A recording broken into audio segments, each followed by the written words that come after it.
My name is Ethan. I'm 27 years old. I'm just a typical office worker. I use a computer all day at work, but right now I can't see the screen clearly. Every time I try to take a deep breath with my eyes closed, they just won't open. I'm feeling dizzy.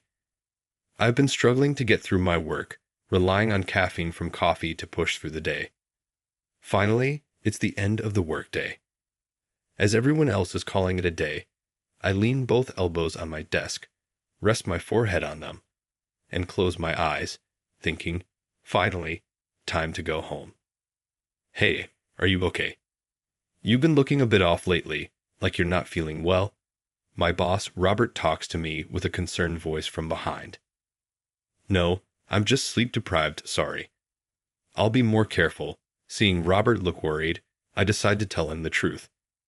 I thought he would scold me for staying up late, but instead he seemed worried about my lack of sleep. Is something going on? Insomnia is pretty serious, he says, expressing his concern. I really wanted to reassure him, but it's true that I'm struggling. While it's none of Robert's business, I decide to tell him about the cause of my insomnia. A month ago, a new neighbor moved into the room next to mine.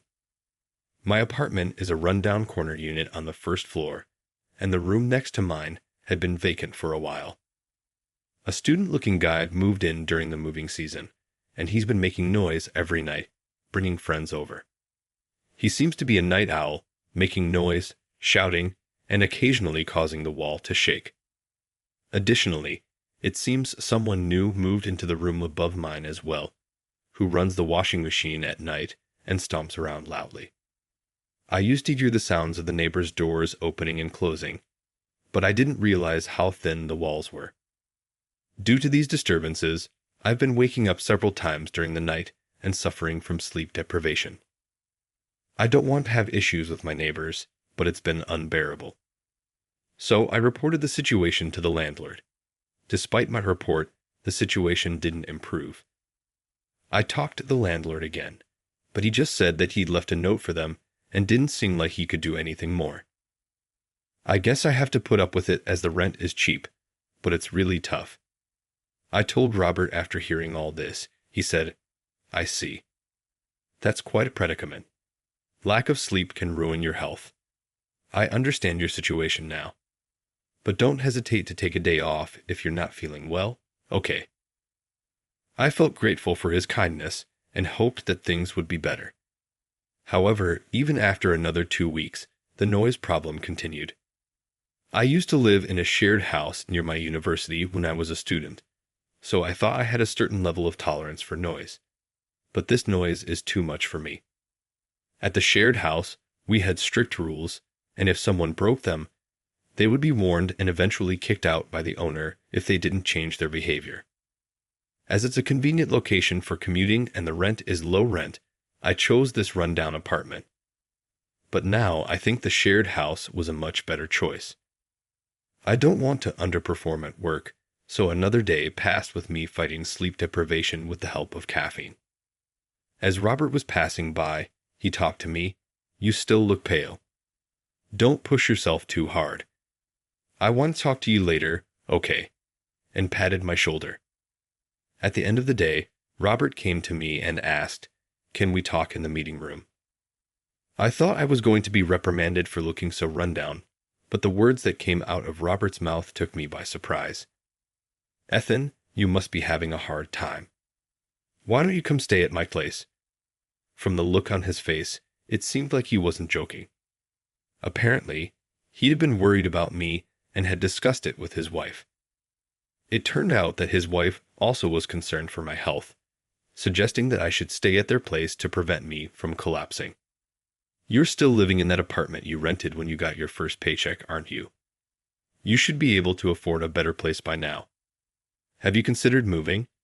But you probably can't hold up until you find a new apartment, right? For the time being, you should rest up at our house, okay? I didn't expect such concern and tried to politely decline, feeling a bit guilty. But Mr. Robert insisted humorously, promising delicious home-cooked meals if I decided to stay. I didn't give an answer at that time, deciding to think about it more. When I got home, my rundown apartment was not too bad as long as there was no noise. However, the incessant noisy disturbances made me decide to move out. I felt the urgent need for a peaceful place to rest. I was on the brink of collapsing, but my family lives out of state, and I had no friends in the vicinity to rely on. Although I felt guilty for inconveniencing Mr. and Mrs. Robert, I decided to accept their generous offer and stay with them until I found a new place. I had a moment of hesitation about living in the same house as my boss, but then again, it was not that much different from living in a shared house. I felt like I was imposing, but I decided to take them up on their offer. The next day, I gave Mr. Robert my answer and immediately started looking for a new place. It was decided that I would start staying at Robert's house from the following Sunday, and then the day has come when I arrive at Mr. Robert's house. Mrs. Robert welcomed me with a warm smile. I expressed my gratitude for their hospitality, to which she responded, "Don't be so nervous," as they helped me with my luggage and showed me to the room. "There's some time before dinner. Why not relax a little?" she suggested, and the three of us had a light conversation. "It's been a while since we saw you, John. You've really matured," Mrs. Robert commented. Actually, it was not my first time visiting their home. Back then, you used to bring your young colleagues over to our house for drinks. We don't see much of that these days, do we? I remember the times when I was a new recruit and Mr. Robert used to invite me over. He was always considerate of his subordinates and communicated with them a lot at his home. When drinking with bosses, there is often the exhaustion of having to listen to their heroic stories or their preaching about work. But Mr. Robert was different. Even when he talked about work, he was never imposing. He always listened carefully, which made him well loved by the younger staff. As we reminisced, Mr. Robert suddenly turned serious, saying, "Oh, I almost forgot. I have to tell you something important." He turned to me, a serious expression on his face. "We have a daughter living with us, John. I'm sure you understand, but don't try anything, all right?"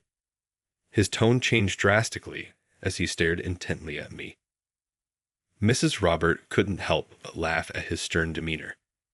"I don't think John would do such a thing, but our daughter is quite pretty, you know," Mr. Robert said, his stern face softening slightly into a smirk. His wife chuckled. "You're still overly protective, as always." I remembered their daughter from her student days, and indeed she was a beautiful girl even then. Their daughter Amy had just graduated from college this spring and started working as hotel staff at the front desk. I met Amy at dinner time. We were having dinner without her as she was coming home late. When we heard her voice from the entrance, "I'm home," I greeted her at the dining table, apologizing for starting dinner without her. But when I looked up and got a proper look at her, I was momentarily stunned. Amy had grown up into a striking beauty. "No problem at all. Take your time," she said. Amy smiled and said something that had everyone at the table nodding in agreement. "She's so beautiful. It's no wonder the boss is so protective of her," we all joked. Amy then went to her room to drop off her bags, then took the seat next to me. At that point, the boss paused. "Hey, hold on a sec," he said, appearing flustered. The boss turned to Amy, who was about to start eating, and said, "You can't sit next to him, Amy. Come sit over here. She's a girl who's not yet married after all. We can't let her sit next to a guy so casually," he joked. Yet, there was a serious look in his eyes. We all ended up laughing at our overly protective boss. Before going to bed, I took a bath. "Ethan, can you drink herbal tea?" When I got out of the bath, the boss's wife asked me. So, when I replied that I was able to, she said, "That's great." Herbal tea helped you sleep, and made some for me. We were all sitting comfortably in the living room, drinking herbal tea, when suddenly the boss said, "Ethan, you're good at English, right?" When I nodded, he turned to Amy and said, "Amy, we've got a teacher right here." I saw Amy's eyes light up. When I asked why, She explained that she uses English a lot in her work at the hotel's front desk. The hotel is Japanese-oriented, so a lot of foreign tourists visit there. She had to pass an English test to get hired, but apparently, actual practice is quite difficult, and she's a bit insecure about phrasing and such. I actually spent 3 years abroad in high school. I followed my father on his overseas assignment and lived there. Even now, I can still speak English because I occasionally have to deal with people from English-speaking countries at work. Today, I just want you to rest. I don't want to push you. But if you're feeling better, could you take a look at my daughter's English? The boss asked me this, and Amy also requested it. Of course, I agreed. Thanks to the boss and his family's kindness, I was able to sleep well that night, and I recovered a few days later. Going to work with the boss every morning was a strange feeling, but I got to hear all sorts of work stories from him, and it made me feel like a new employee again. I also felt happy that we could now talk as equals. His wife, who is a housewife, was really good to me. The food was delicious, and she even did my laundry. I was so grateful I didn't know what to say. The boss and I, who both have weekends off, started having a drink together on Saturday nights. He used to drink every night, but now he's being health conscious and only allows himself to drink on Saturday nights. We enjoyed the evening with food prepared by the boss. I was surprised that he could cook, and we had a great time talking over drinks. As I listened to the boss talk and nodded, I suddenly became emotional. He talks about stories about his daughter with a kind tone, his wish for happiness for his family, and his advice to me to walk a similar path in life. Watching him, I couldn't help but think of my own father. My father passed away before I became an adult, just after we returned from the 3-year overseas assignment. I remembered the time shortly before he died when he told me, "Ethan, when you become an adult, I want to share a drink with you." Maybe it was also because the boss's gentle way of speaking was so much like my father's. If my father were alive now, would he be like this? Thinking that, tears streamed down my face. "Hey, what's wrong?" Turning to my side, I found myself crying, no doubt surprising my boss. "No, I'm good. Just drunk a little too much." I shrugged it off with a sheepish response, but couldn't help the tears from spilling out even as I tried to hold them back. "No, I apologize. I was just thinking of my dad," I admitted candidly. Then I talked about the promise I couldn't keep with my father. "Is that so?" There were tears in my boss's eyes as he said, "Your father would be proud if he saw you now, Ethan. You've grown into a hard-working, good guy." He said that, patting my shoulder reassuringly. The words just made me cry even more. His tone was just like my father's. It felt like my dad was talking to me. That night became a special one for me. As we promised, I used the spare time in the evening to tutor Amy. Her days off changed due to her shift schedule and her being a new employee. But when she comes home early, we are able to find common time. She asks me about the conversations she struggles with, what she couldn't understand on that day. I answer her questions, and she actively asks me for more. I advise her on how native speakers would say it, the polite way of phrasing things. Amy diligently takes notes, practices pronunciation with me. In response to enthusiasm, I do role-playing exercises with her repeatedly to make her more practical in conversation and actions.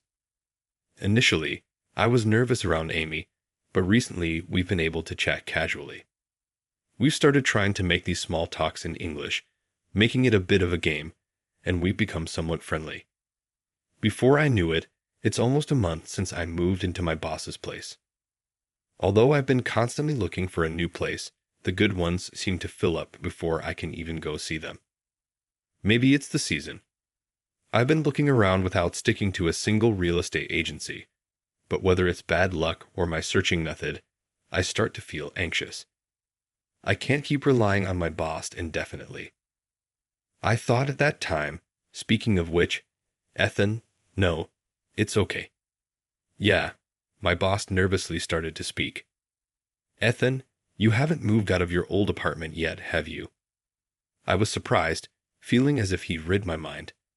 I uttered a no, it's fine. You can stay as long as you like. But Ethan, you've gotten comfortable here, haven't you? He said, grinning knowingly.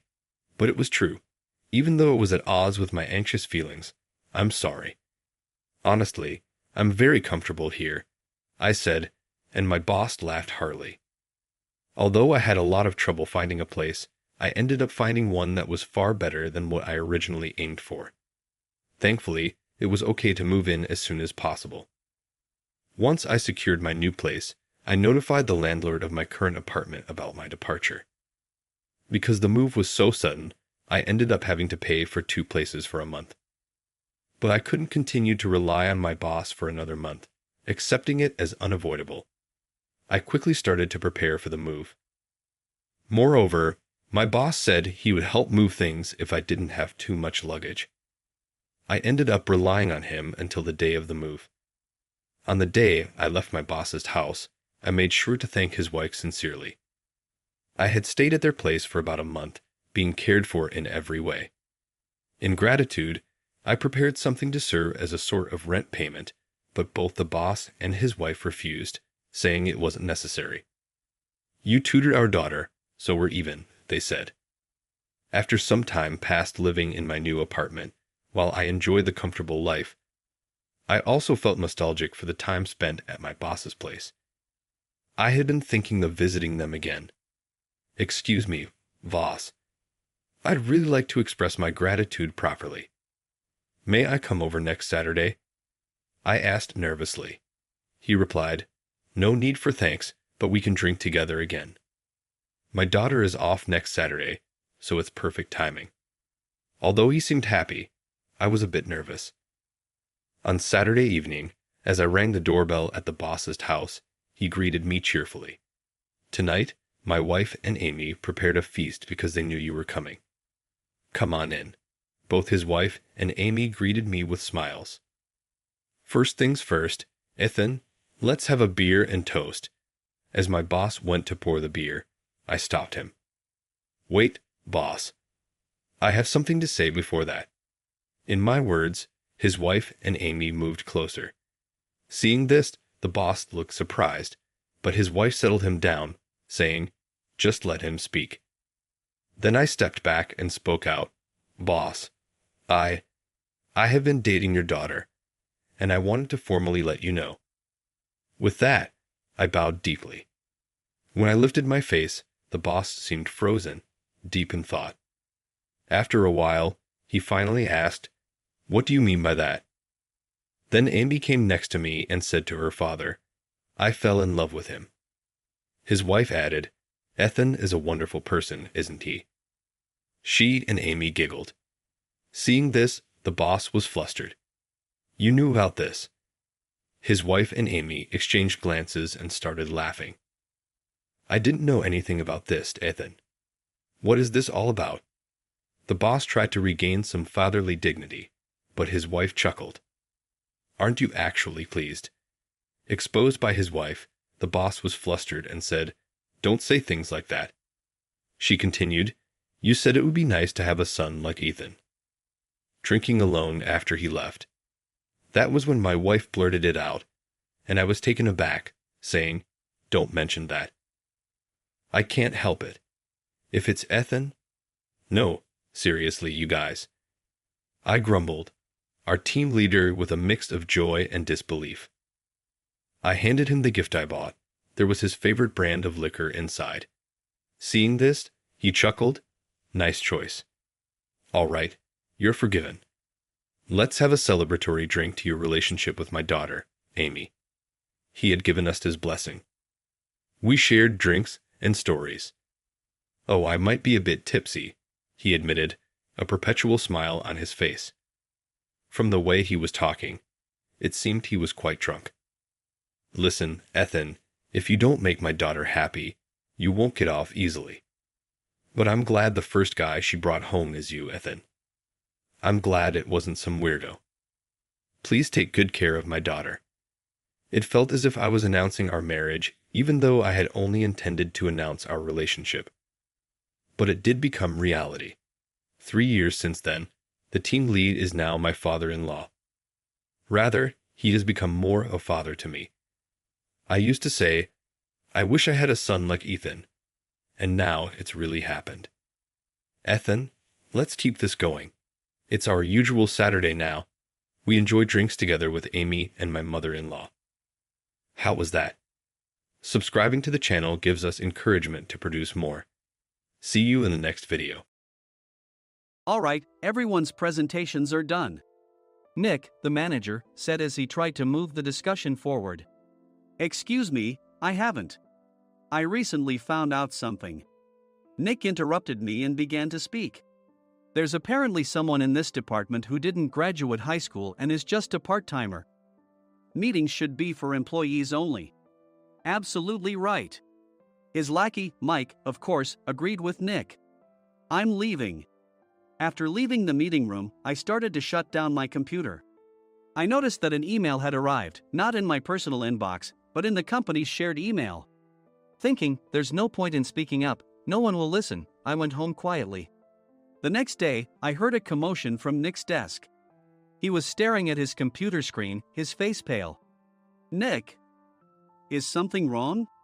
Mike looked at the screen with him. And he turned even paler than Nick. Why is he so angry? Knowing the reason for Mike's distress, I thought to myself, serves them right. My name is Adam. My mother passed away when I was in the 9th grade, and I was raised by my father. Well, you could hardly call it being raised. After my mother passed, my father changed. He drowned his sorrows in alcohol, and though he still went to work, he squandered our living expenses on horse racing. Because of that, I had to start working part-time as soon as I entered high school. Every month, I went to the convenience store with bills in hand that couldn't be auto-deducted from my father's account. Even though I endured it because I didn't want to be alone, I reached my limit in my 2nd year of high school and dropped out. I found a live-in job at a distant inn. Thank you for everything. The day I left home, my father, still staring at the TV, spoke. Take care. That was our last conversation. Back then, 18 wasn't the age of majority, so I needed my father's permission to work, and I couldn't hide my place of employment. Yet, my father never visited me even once. I kept working just to survive, and before I knew it, I was 42. Years of hard work paid off, and I was transferred to the headquarters.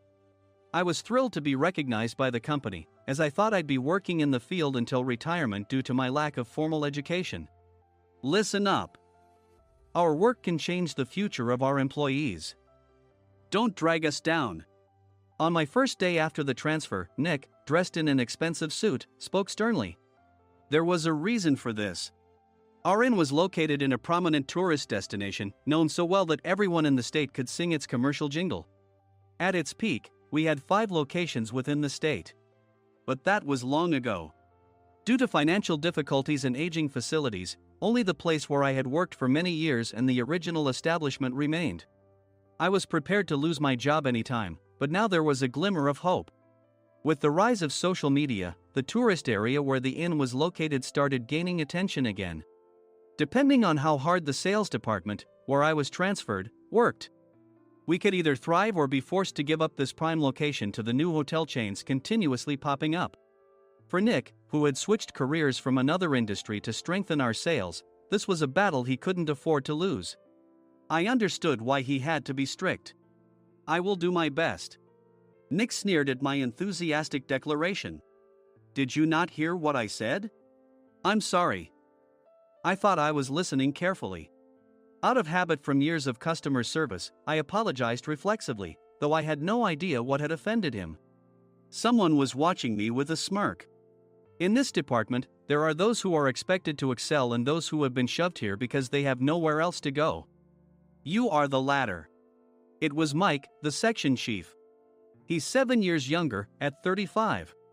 But he was called to headquarters much earlier than I was and had been moving around within the headquarters ever since. I'm not jealous, but I can't accept that he's my boss. Graduating from a prestigious university, he has an unusually high pride and caused many problems as a newbie, making things very difficult for me when I was the front desk leader. When I found out Mike was transferred to the sales department a month before me, I was disheartened. Mike is right.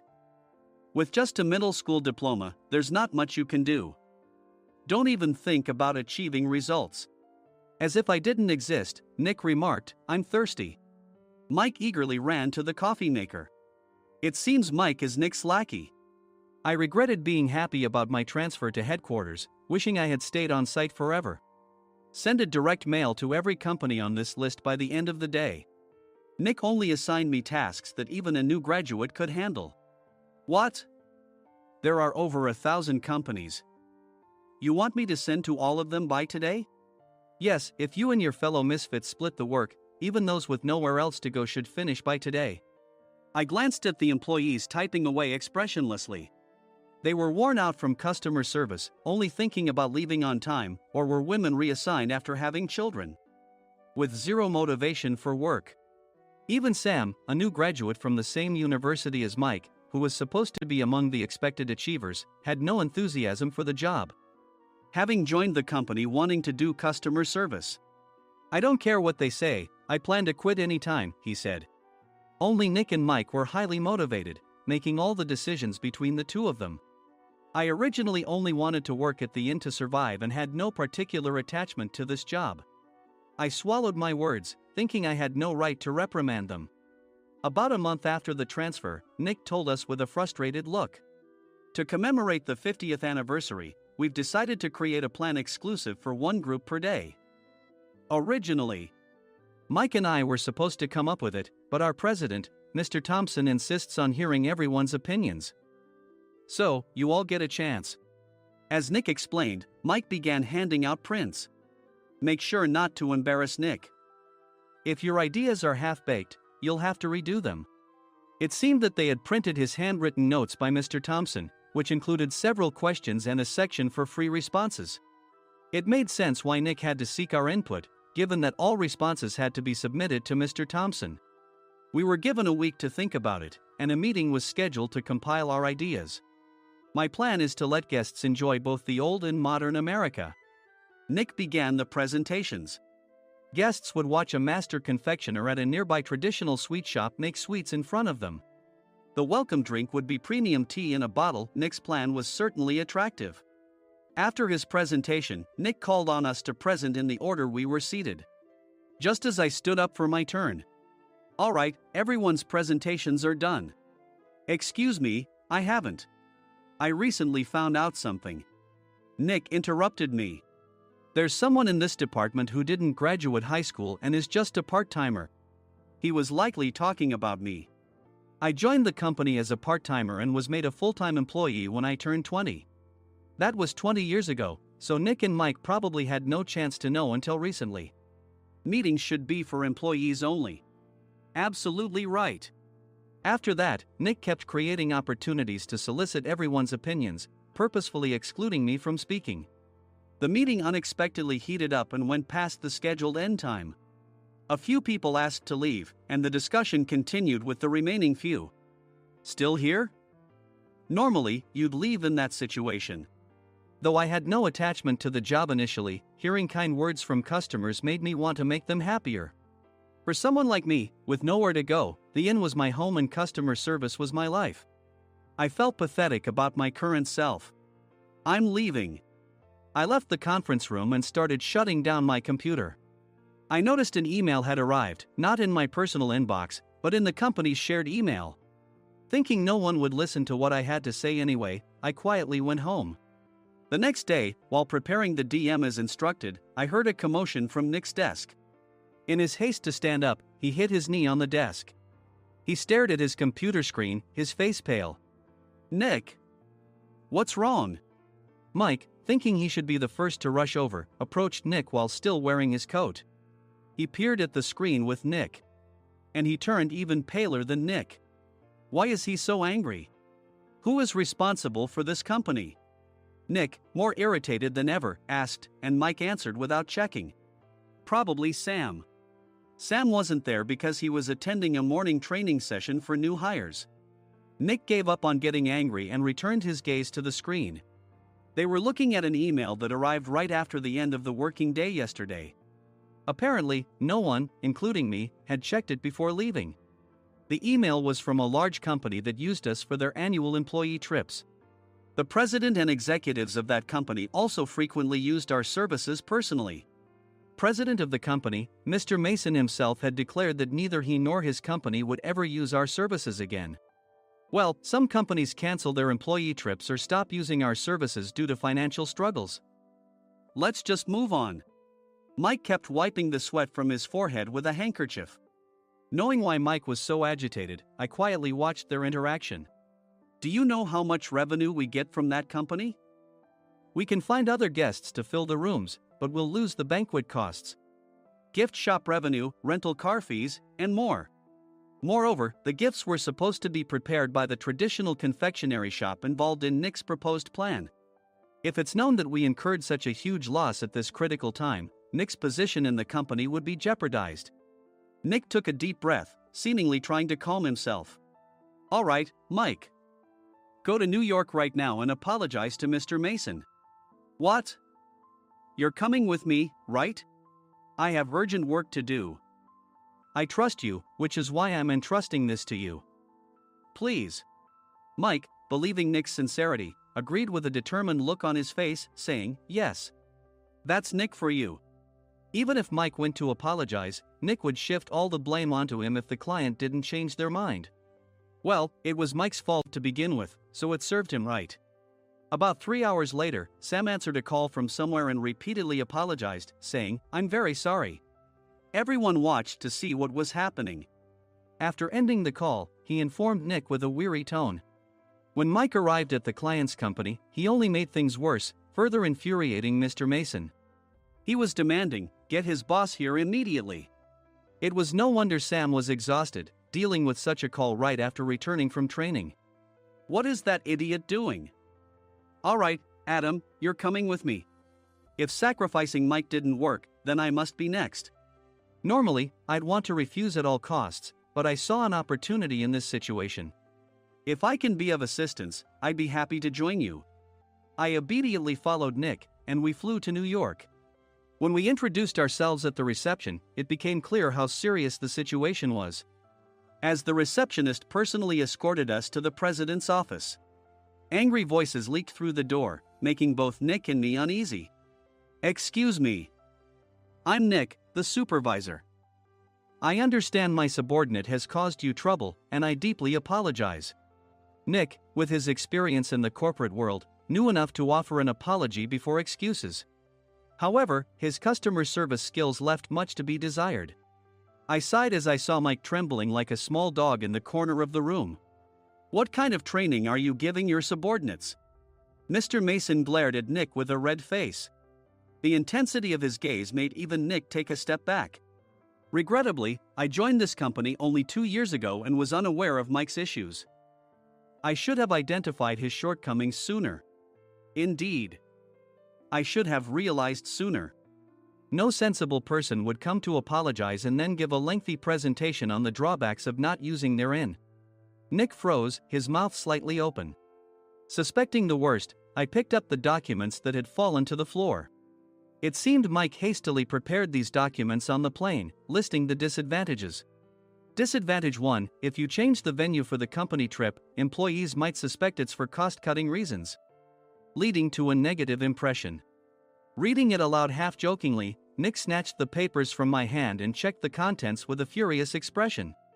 Among the stack of documents was a receipt from a nearby convenience store's copy machine. I felt a pang of dread, hoping he hadn't shown the receipt as well.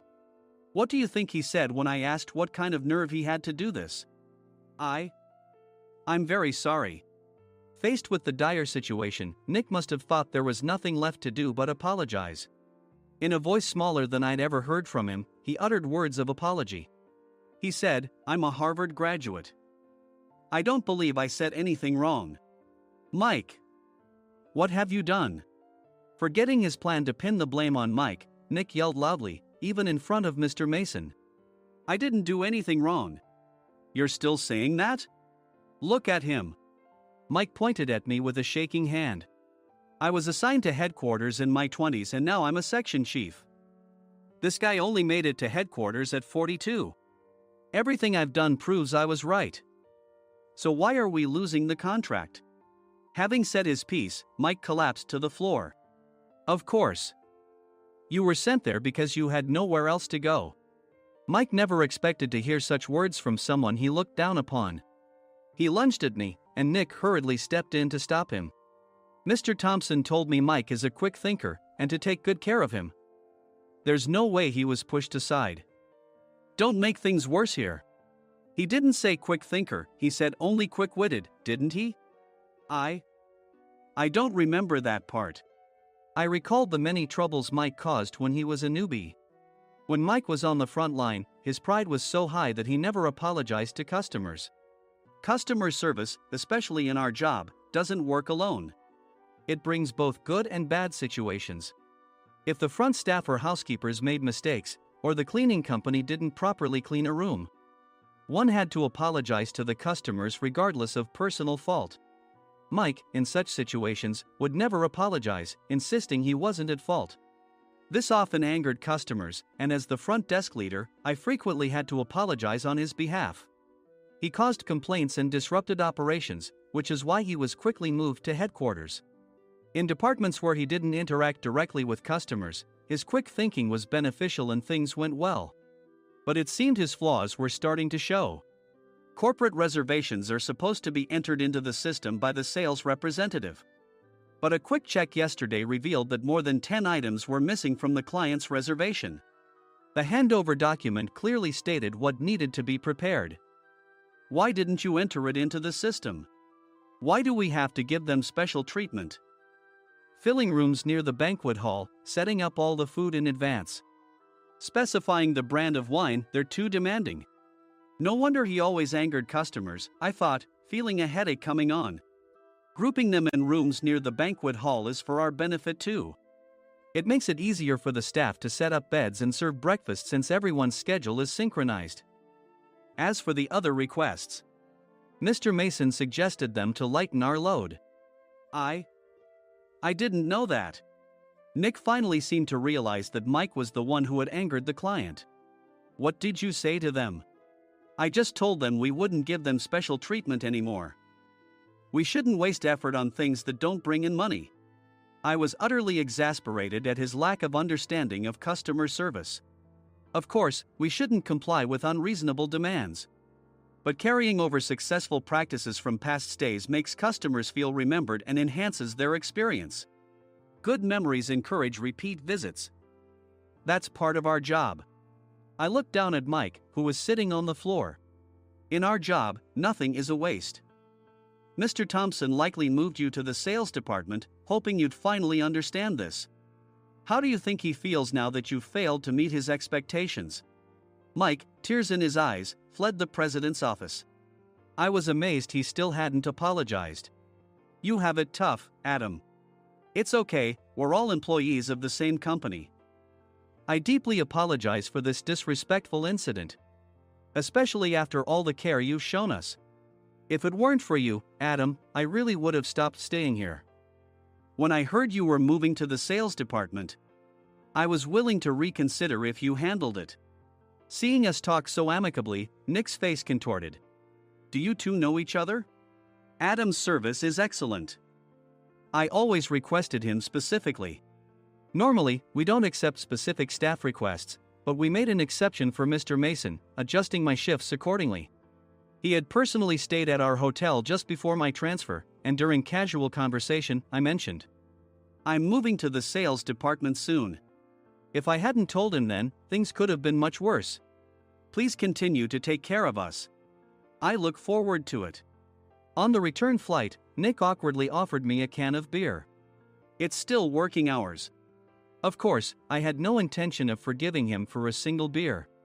Nick might try to pin everything on Mike and avoid any consequences. While pondering this, a startling fact came to light. Nick, the tea bottles for the plan have arrived. I handed Nick a bottle labeled with our inn's name. They look good. What are you talking about? These are plastic bottles. I had assumed we would use the trendy, high-end bottling tea.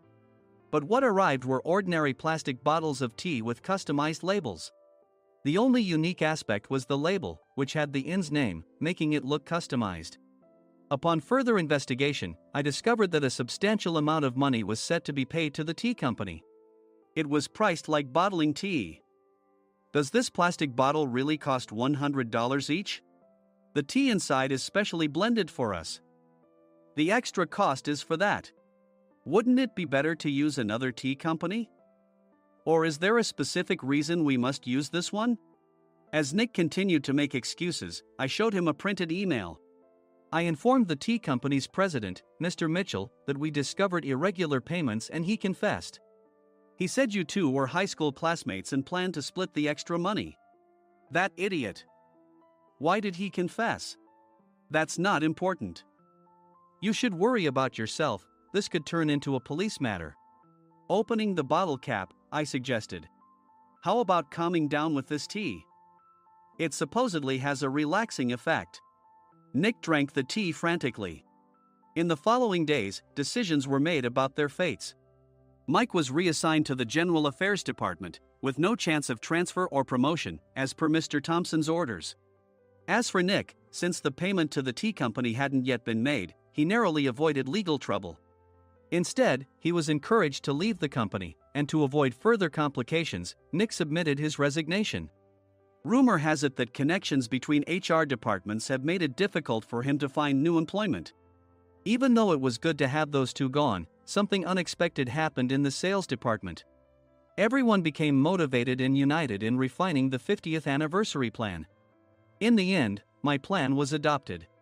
We collaborated with the Tourist Information Center to provide personalized guides. The plan, tailored to the number of guests, was truly special for the 50th anniversary. Hey, is Adam's family coming to stay? I immediately booked that special plan for my family. Sam noticed it on the reservation list and quickly picked up on it. Yes, I'm inviting my father. That's great. I might invite my parents too. I lacked the courage to face my father just as Adam. But here, with the confidence Mr. Mason praised, I felt ready. The 50th anniversary plan was a perfect opportunity to reconnect with my father. I hoped to bring back the days when we could laugh together as we once did.